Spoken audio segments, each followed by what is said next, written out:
hello, humans of the world. Hello, it is August 17th of the year 2020, and you are listening to me, Ellie Krug, on Ellie 2.0 radio on AM 950, in my brand new time slot on Monday afternoons from 2 to 3. And guess what? This show will re-air. It will repeat on Sunday coming up from 1 to 2. So, you get two shots at me, not just one.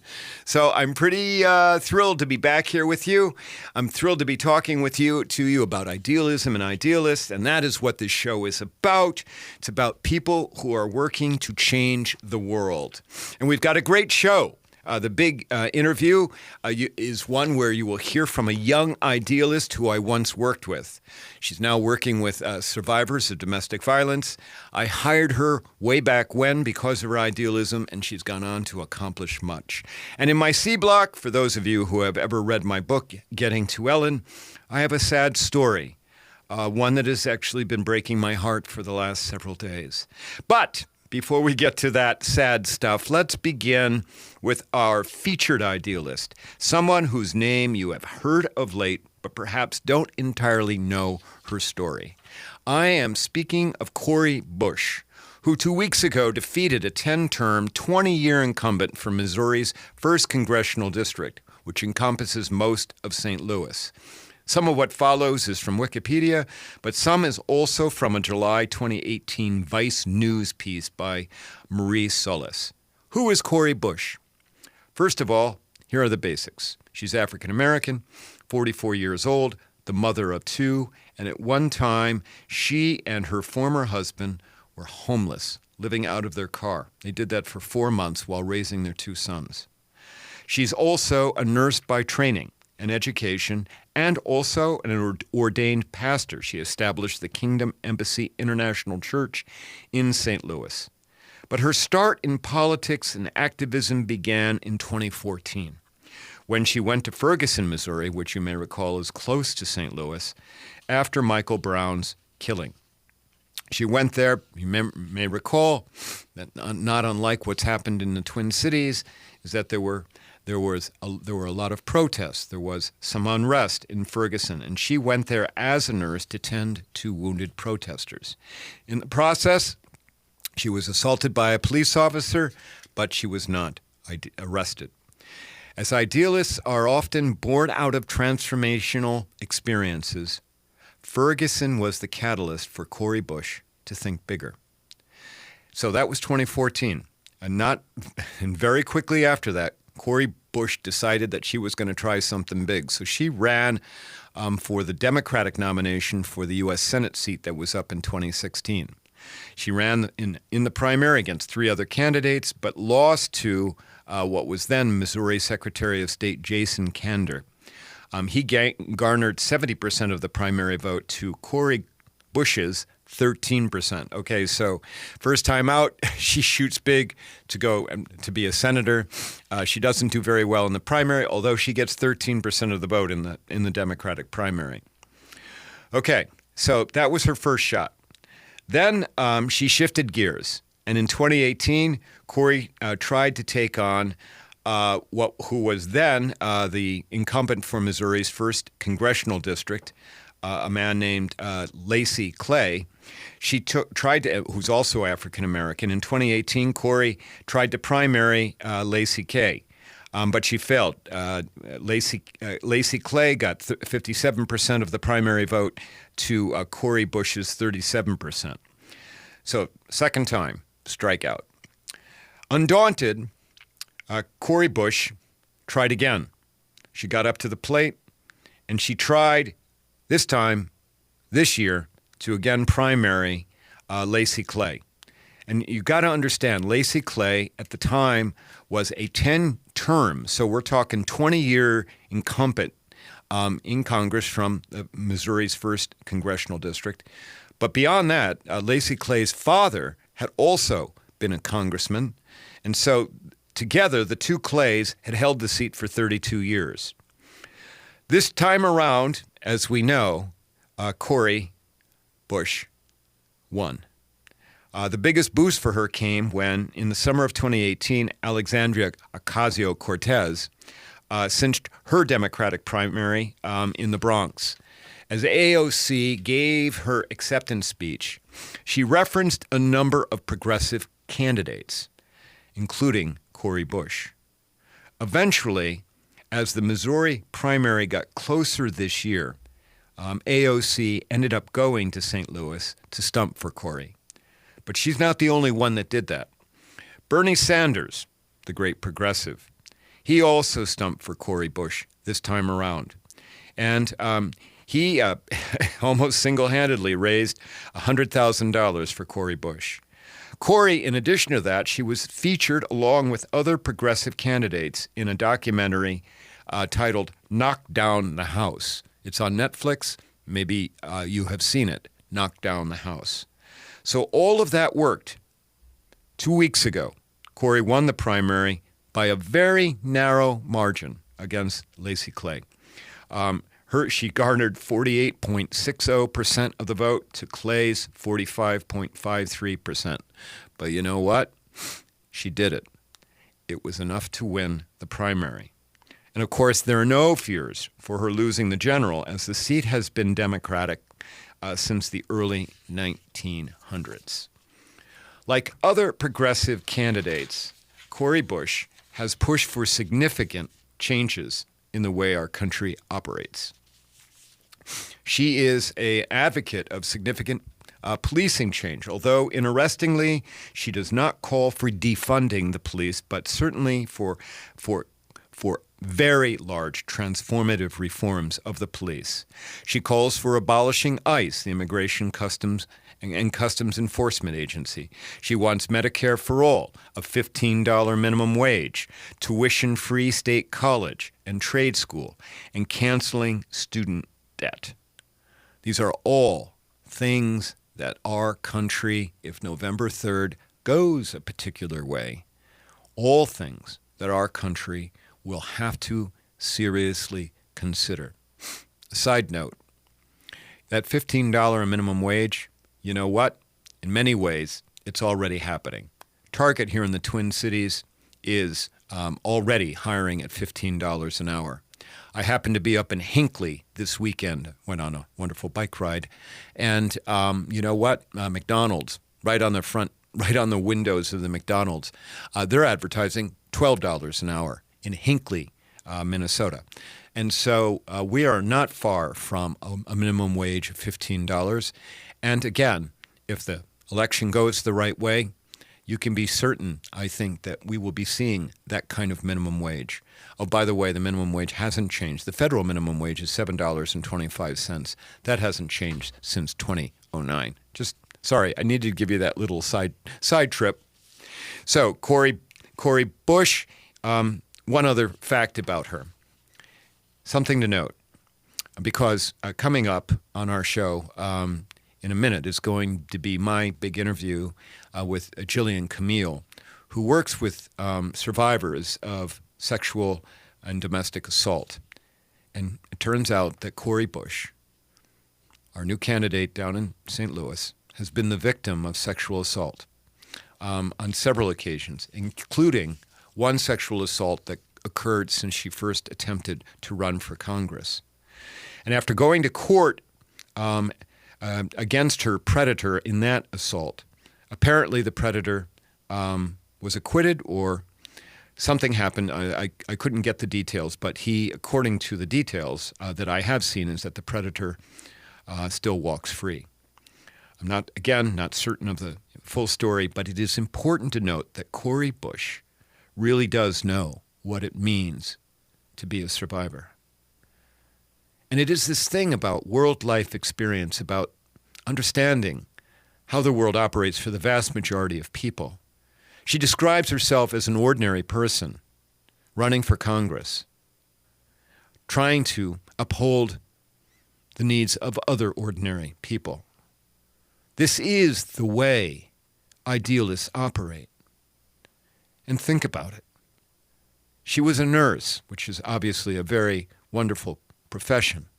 But in the span of 6 years, she went from tending to injured protesters at Ferguson to soon walk in the halls of Congress.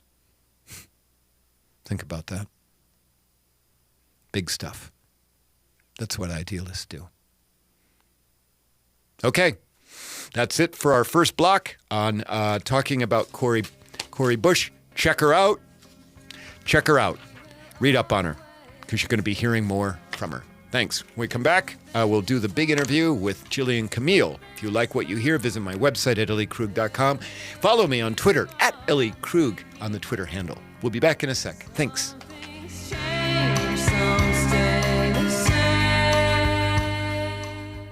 Brending Electrolysis on Grand Avenue in St. Paul has been a leader in permanent hair removal for people of all skin types and backgrounds for over 30 years, celebrating diversity and priding themselves on finding the right treatment plan for each client's individual needs, regardless of race or gender. Services include electrolysis, body waxing, facials, microneedling, and permanent makeup. Book your 60-minute complimentary consultation, including a 15-minute treatment today for beautiful, lasting results. Visit brendingelectrolysis.com. Did you know there's deconstruction funding available now for homeowners and contractors in Hennepin County? If you are embarking on a remodel or teardown this year, consider hiring Better Futures Minnesota's deconstruction crews instead of demolition.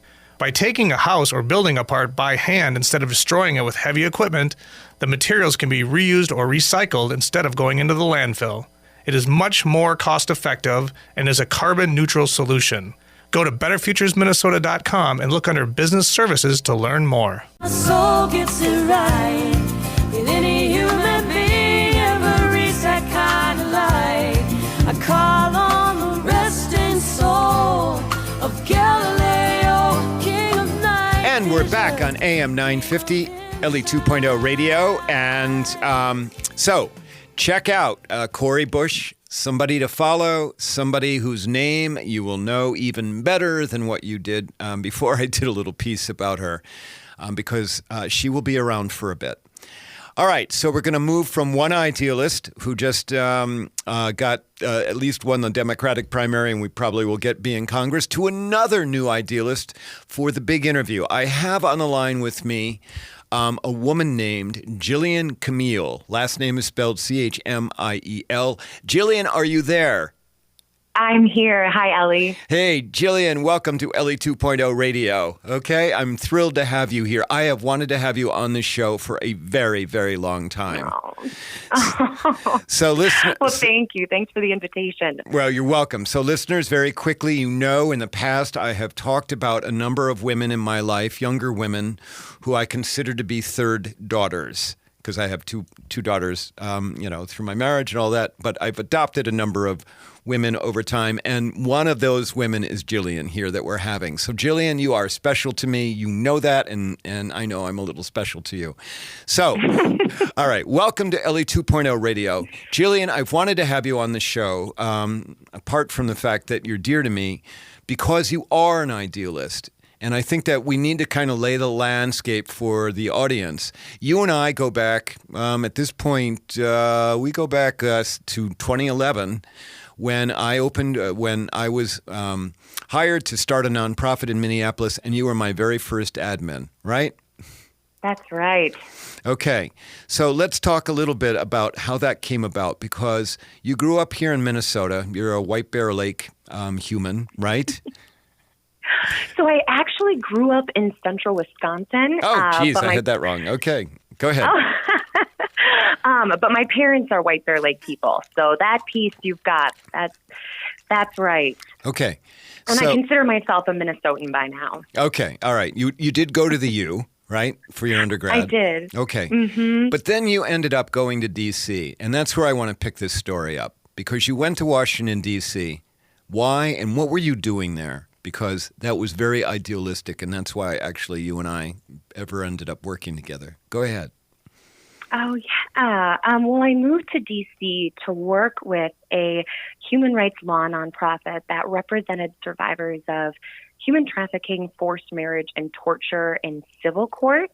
By the time we began working with our clients, the people who had perpetrated acts of violence had often already been convicted in criminal court. And so we worked alongside survivors to try to secure restitution for the crimes that they had survived.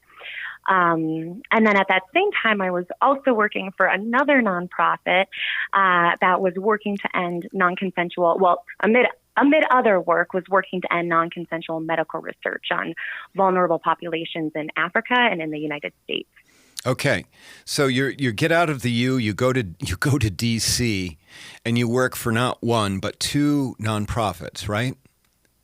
That's right. I was fortunate enough to be hired by two nonprofits in the same building, and so I worked for both nonprofits from one desk, from one chair that I spent a lot of time in.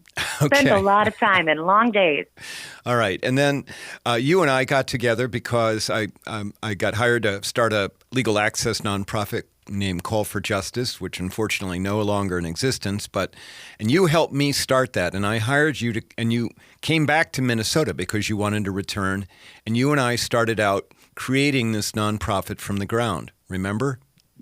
That's right. I remember when I flew home for the interview over a holiday break, you conducted the interview with your computer perched on top of an overturned computer box. It was that new, still getting unpacked.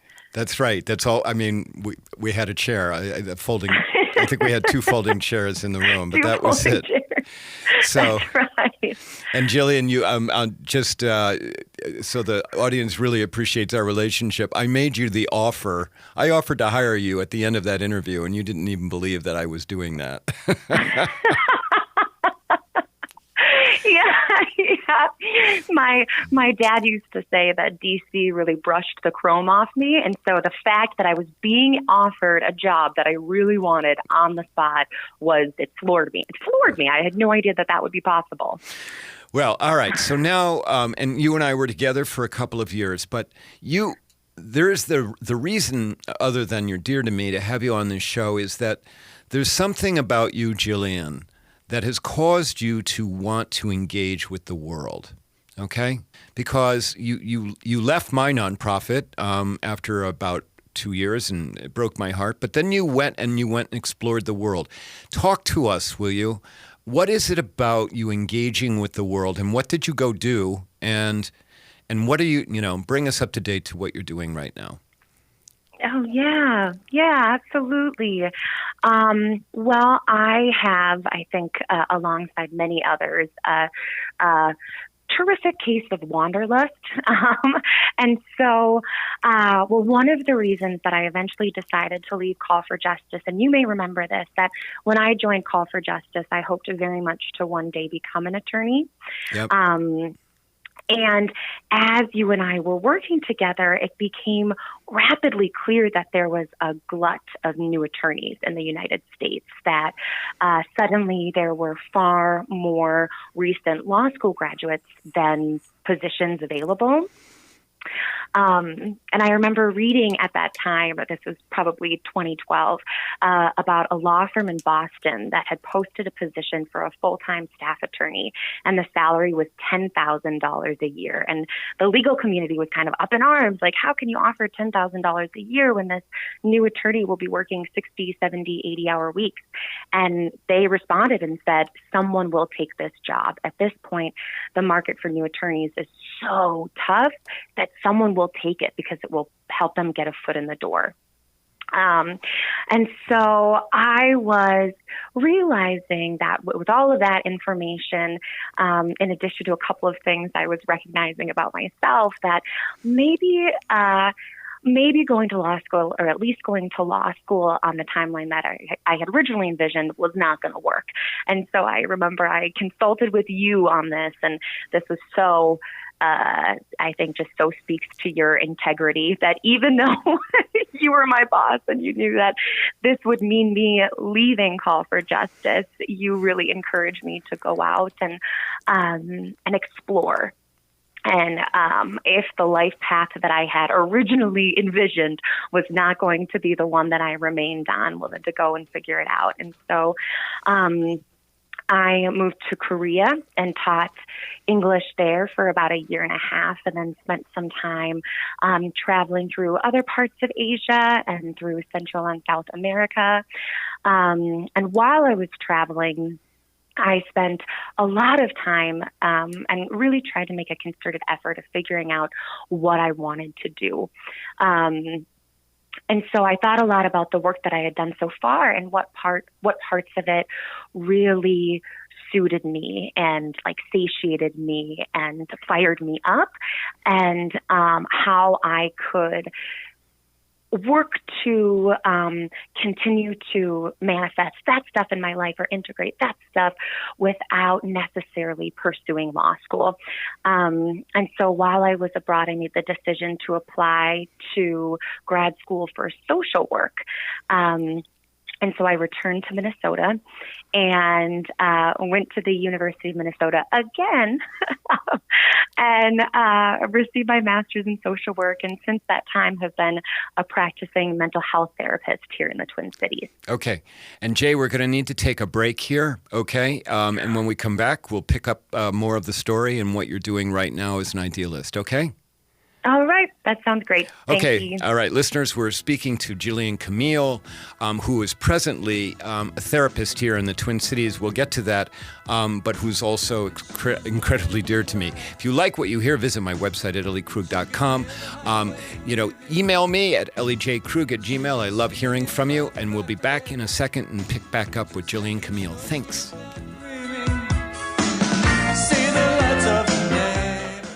Hi. Alex of Better Futures Minnesota. Does your business or organization need janitorial services, lawn care, or snow services? Obtain a free, no-obligation estimate from Better Futures Minnesota when you mention that you heard about us on AM 950. Our supervised, hardworking, and affordable crews will handle your interior and exterior building and property maintenance needs while you help men in your community transform their lives and walk on a positive path to success. It's a win-win. To learn more, go to betterfuturesminnesota.com under Business Services. Hello, this is Ellie Krug from Ellie 2.0 Radio on Mondays from 2 to 3 p.m. Many listeners know that I train on human inclusivity and on how to be welcoming to diverse humans. Today, organizations of all sizes find that they need to train team members on equity and dismantling racism. I can do that. Many say that my trainings change how they see the world. And now I'm doing all of my work online, so everyone can attend regardless of where you're located. For more information, go to elliekrug.com. Thank you. I look forward to hearing from you.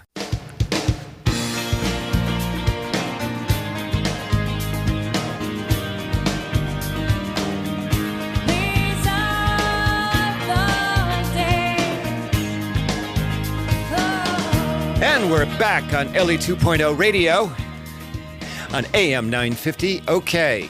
Listeners, before we took our break, we had started the big interview with Jillian Chmiel, who I still have on the line. Jillian, so just to recap, you graduated from the U of M. You went to Washington, D.C. to go work with nonprofits. You came back with involving humans who were the survivors of horrific kinds of things, of crimes and atrocities, and medical experiments that they did not want. You come back to the Twin Cities, you get involved with helping me start a nonprofit. You leave, then you go travel over to Korea, and a little bit of other traveling the world, where you get to experience other cultures and try and teach English to Korean kids. And then you come back, you go to graduate school as social worker, and you become a therapist. That's what you're doing right now. And Jillian, now you're working again with survivors. Is that right? Survivors of domestic violence. That's right. That's right. So tell us about that work. Yeah.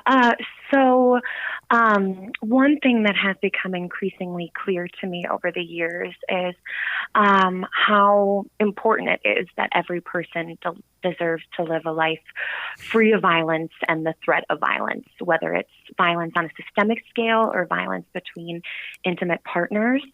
And so an area of focus in my work has been working with people affected by domestic violence. And fortunately, over the course of the past 30, 40 years, more and more people are speaking about the urgency of intimate partner violence. On average, 24 people per minute in the United States are victims of rape, physical violence, or stalking by an intimate partner. Wow. I think I already said in the United States. And so, right. Wow. So over the course of a year, that's more than 12 million people. So right now, I am practicing with two different organizations. One organization with whom I work is called Sojourner Project, and Sojourner Project is an organization based in the West Metro that serves, again, people affected by domestic violence. All Sojourner Project programs and services are free and confidential. Services include a 24-hour crisis line, an emergency shelter, legal advocacy, therapy, support groups, community presentations, prevention education, community education, and more. Okay, and first of all, Jay, will you give the audience the name of? Can you spell the name so everybody understands it? Yeah, certainly. So Sojourner Project is spelled Sojourner, and then Project, Project. Okay, and then where they can find that at what website? That is sojournerproject.org. Okay. And there is a 24-hour crisis line at 952-933-7422. Again, that's 952-933-7422. And anyone who is looking for information or assistance or has any concerns about themselves or maybe a neighbor or a friend or a family member, they are welcome to call that 24-hour crisis line. Okay, great. And just so we can button it up, you're also you're working as the clinical director for Sojourner, is that right? For therapy. So I'm actually, I am the mental health therapist that works with Sojourner Project clients. Well, I always wanted to elevate you anyway, Chase. So. Okay. Thank you. I remember like 8 years ago how you fought for me to get a title change. So, so I appreciate that. You've long been an advocate for me. Okay. And then in addition to that, you have private practice as well. You're working with a private practice doing therapy, largely with people who are survivors as well. Can you tell us where that is? That's right. So I also practice with a group practice here in the Twin Cities named Lynn Lake Psychotherapy and Wellness. Lynn Lake is a very community-oriented practice, and a core part of its mission is toward equity, diversity, and inclusion. And there are several Lynn Lake Psychotherapy and Wellness locations throughout the Twin Cities. And if you'd like to learn more, their website is therapy-mn.com. Again, that's therapy-mn.com. And their phone number is 612-979-2276. Great. Okay, so Jillian, I want to a couple of things. First of all, I want the audience to understand that our relationship, as we're both idealists, and I'm going to delve into yours a little bit more, has been a mutual relationship. We have taught each other things.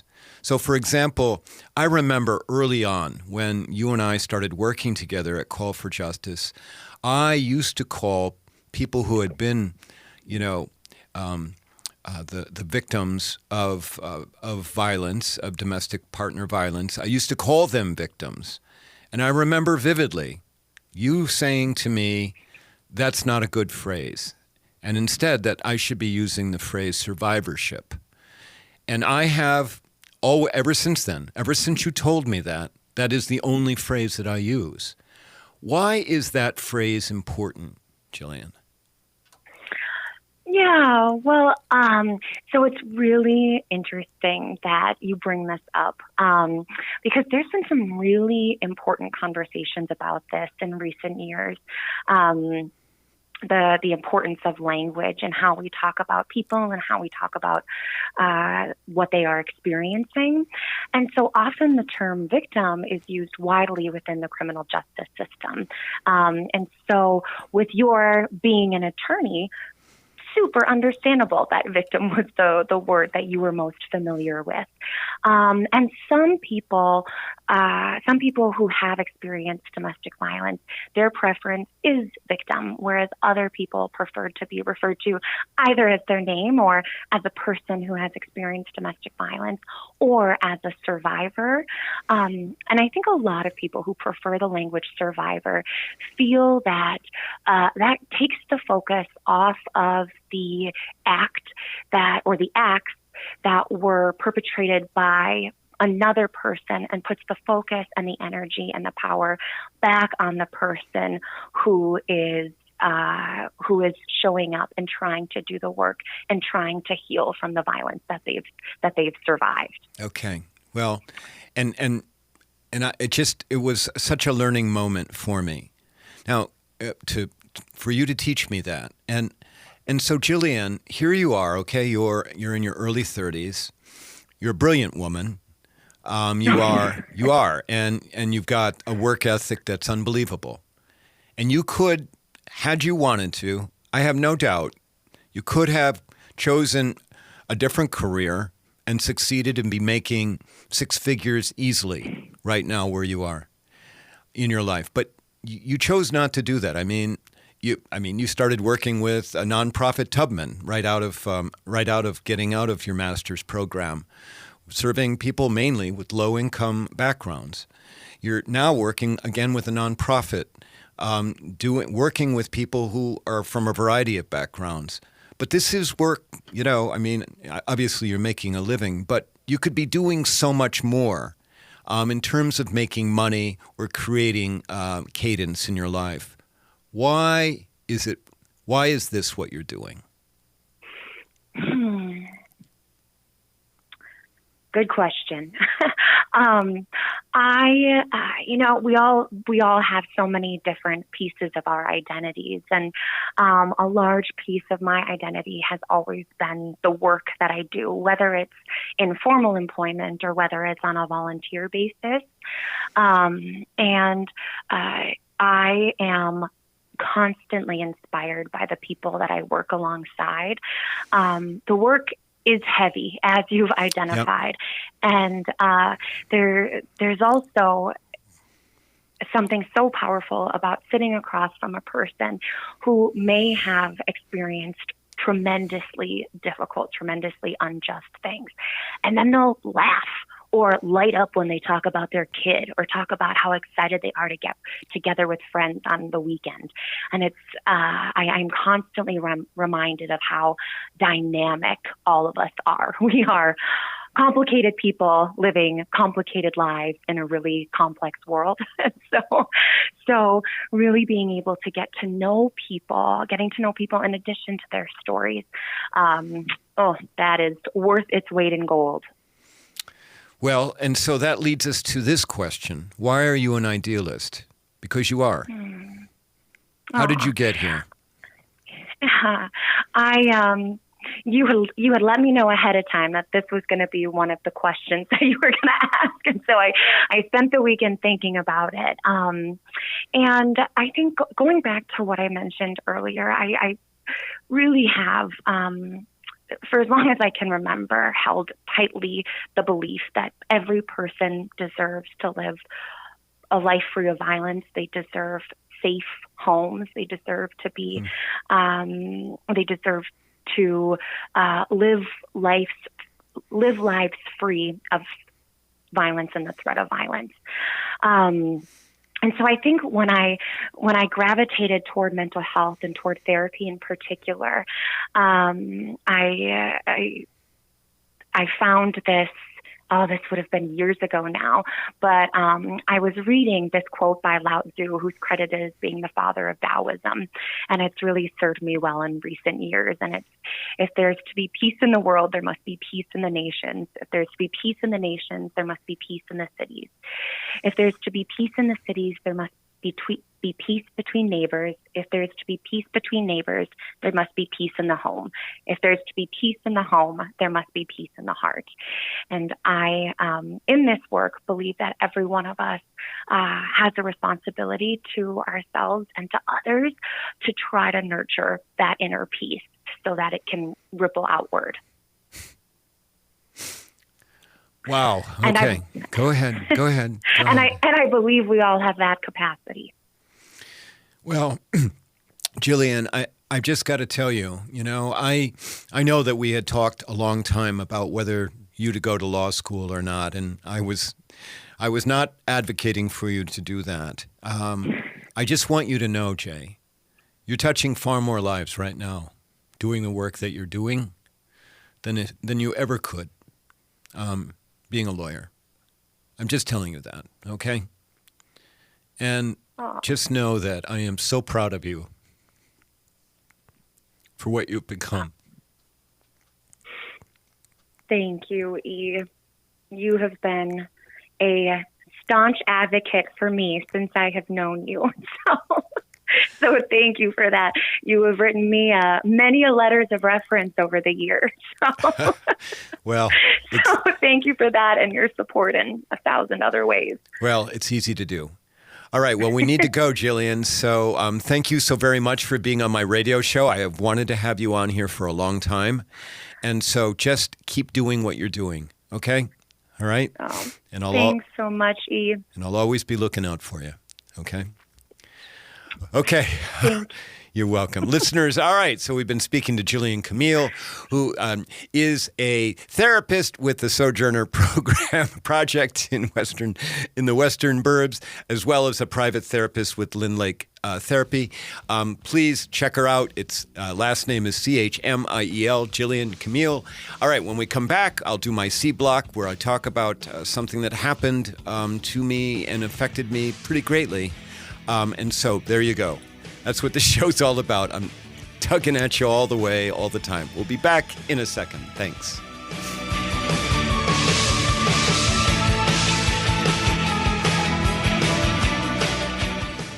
If you're looking to save money on your home or building improvement project, check out Better Futures Minnesota's reuse retail warehouse in South Minneapolis. We carry salvage building materials such as cabinetry, flooring, plumbing fixtures, appliances, lighting, and more, saving you money and saving the planet by keeping these items out of the landfill, by giving them another life. Selections change daily, and we also take donations.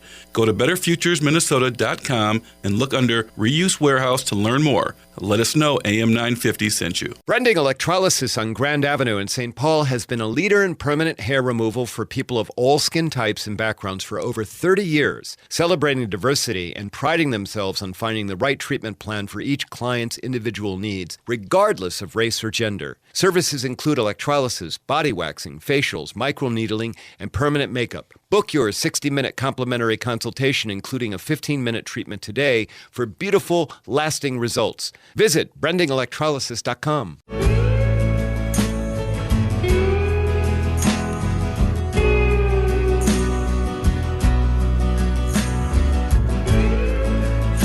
I wanna hold the hand inside you. And we're back on AM 950 Ellie 2.0 radio. Jillian Chmiel. Yep, like one of my third daughters, that is for sure. And I'm sorry I got a little emotional on that, everyone. And but that's what you get with my show. You get heart, okay? You get emotion. You get real. And so hopefully that's okay. Of course, you can always just turn the dial. But we'd hope, really, that not only do you want to stay, but that you want to invite others to hear this show. Because it is different. All right, we're in my C block now, where I talk about my work as an idealist and sometimes about the things that affect me as a human.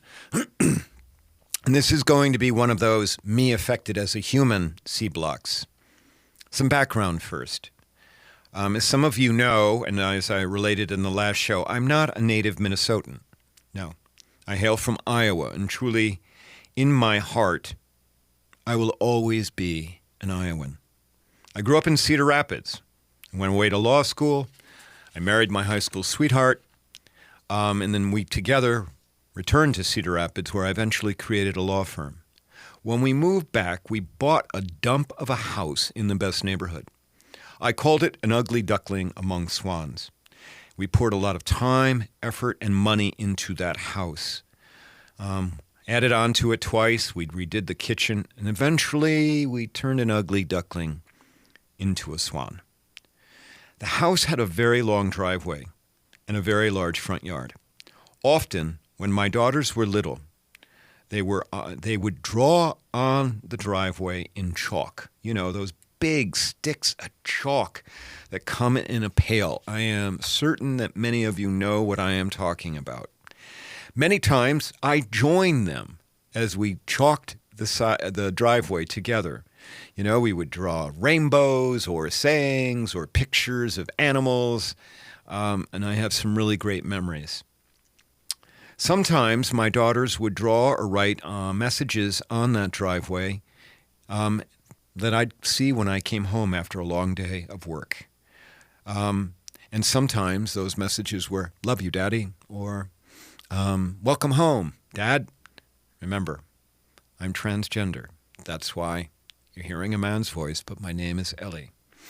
My ex-wife at the time, ex-wife still, picked up on how much those messages meant to me. So for Christmas one year, she had a local artist put together an acrylic drawing of my daughters drawing "Welcome Home, Daddy" in chalk. The drawing has the view of looking down above my daughters as they are bent over with chalk sticks in their hand. All you can see is the back of their heads, and you can see what they've started to write on the driveway in chalk. The acrylic drawing is on the cover of my memoir, Getting to Ellen. All you have to do is just Google the book title, Getting to Ellen, and it will come up on Amazon, and you will see exactly what I am talking about. Now, here's why I told you all of that. At the place on the driveway where this artist created this picture, where my girls would draw very often, at that place on the driveway, in the yard right next to it, was a very, very large and stately shagbark hickory tree. I don't know if you're familiar with shagbark hickories, but they are beautiful trees. And the bark actually shags. It kind of curls up at the end, all up the whole tree. It is a beautiful tree.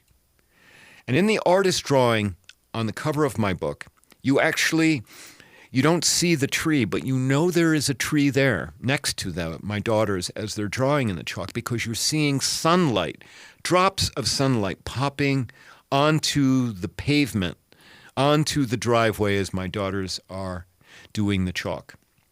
And it's beautiful dapples of sunlight, actually, and I call it dappled sunlight. I actually write about this tree. I write about the dappled sunlight in my book. And if you've ever gotten a book from me where I've been able to sign it for you, I always put the inscription in the book, quote, "Always cherish the dappled sunlight," unquote.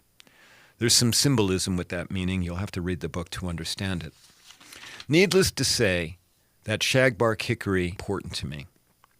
And I know that this has been a very long explanation. You're asking yourselves, why do I care about this tree? What does it matter? Well, here's why I am telling you. A week ago today, at just about this very time, a freak wind and rainstorm called a derecho slammed across Iowa, and it hit my old hometown of Cedar Rapids particularly hard. Wind gusts and Brower, Category 2 inland hurricane. More than 1,100 homes in Cedar Rapids were destroyed. And by some estimates, Cedar Rapids, a city of 130,000 filled with beautiful old growth trees, by some accounts, Cedar Rapids lost half of its trees in that storm, the derecho. And as I'm doing this, as you're hearing this, there are still close to 100,000 people in Cedar Rapids without power. They've been out without power for a week. So that happened last Monday. On Thursday, an old next-door neighbor sent photos of the damage to the neighborhood. That neighbor lost 9 trees on her property. But one of the photos she sent was of my old house, which was intact, and I'm happy for the current occupants. But the photos also showed that the shagbark hickory that I've been speaking about, the dappled sunlight tree, was broken in half. The grand tree had to have been 70 to 80 feet tall, and it was snapped in half. The tree had died. And I have to tell you that when I saw that, a part of me died. And I have been in mourning over that tree ever since. There's no doubt I am a very deep sentimentalist who hangs on to things too tightly. Try doing that, being sentimental and being a transgender person. And I know that life isn't always static and that things are always changing, but still. And this one will hurt for a while. And please, do me a favor. Pay attention to the difficulties the folks are having in Iowa and particularly in Cedar Rapids. Send them good vibes. And if you have one extra vibe, will you send it to me, please? I could use it right now as I mourn the dappled sunlight, trees passing. Okay, that's our show. I need to give a big thanks to my producer, Brett Johnson. Brett, you always rock. Big thanks to my sponsor, Better Futures Minnesota, which gives people a second chance. And a big thanks to you, my listeners. Thanks for tuning in. I hope you're liking this new time slot. If you're new to the show or if you liked the new time slot, email me at elliejkrug@gmail.com. I would love to hear from you. I love hearing from my audience members. And as you go forward this week, do me one favor also. Do something good. Try and make the world better.